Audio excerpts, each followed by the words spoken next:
की तेजी हो रही है बीएसई के शेयर में, फिर से ये शेयर निकल गया है 2100 रुपए के ऊपर। प्रशांत जी, बीएसई ट्रस्ट करके बीएसई में कोई तेजी करनी है आज की मजबूती के बाद? अच्छा, 4% के आसपास ऊपर अभी ये शेयर चला गया है बीएसई का।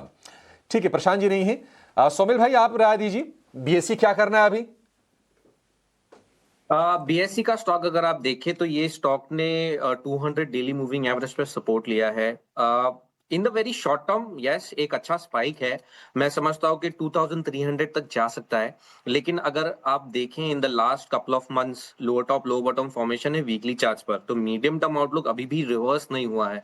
हम वेट करेंगे कि एवरेजेस के ऊपर क्लोजिंग मिले, higher top higher bottom formation बनना शुरू हो। लेकिन in the very short term अगर किसी ने पोजीशन ली है, मुझे लगता है कि 2300 के टारगेट्स हैं।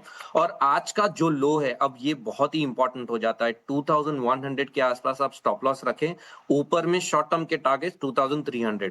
इसके ऊपर अगर क्लोजिंग मिले तब जाके इसके अंदर फिर से रिविजिट करेंगे for a medium term outlook.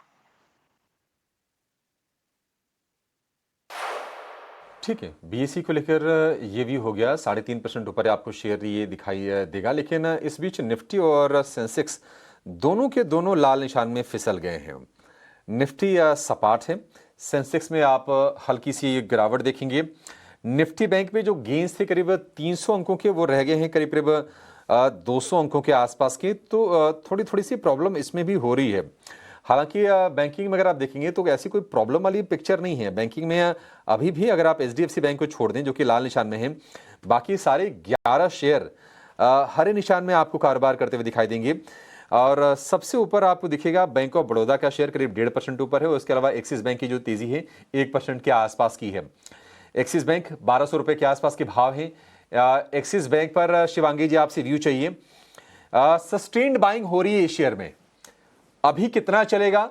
और मान लीजिए जो नए ट्रेडर हैं जो अब बाजार में थोड़े सक्रिय हो रहे हैं, क्या उनके लिए अपॉर्चुनिटी है एक्सिस बैंक में?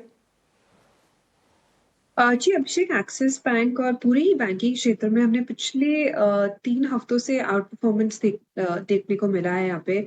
और जिस तरह से हमने देखा है कि पूरे बाजार को एक तरीके से ये होल्ड करते हुए दिख रहा था, पूरा फाइनेंशियल और बैंकिंग स्पेस।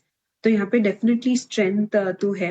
एक्सिस बैंक में हमने देखा है कि लगातार इस हफ्ते हमने देखा है कि स्टॉक 5.5% से ऊपर ट्रेड करते हुए नज़र आया है। और कहीं न कहीं यहाँ पे थोड़ी बहुत प्रॉफिट बुकिंग हायर लेवल्स पे देखने को मिल रही है।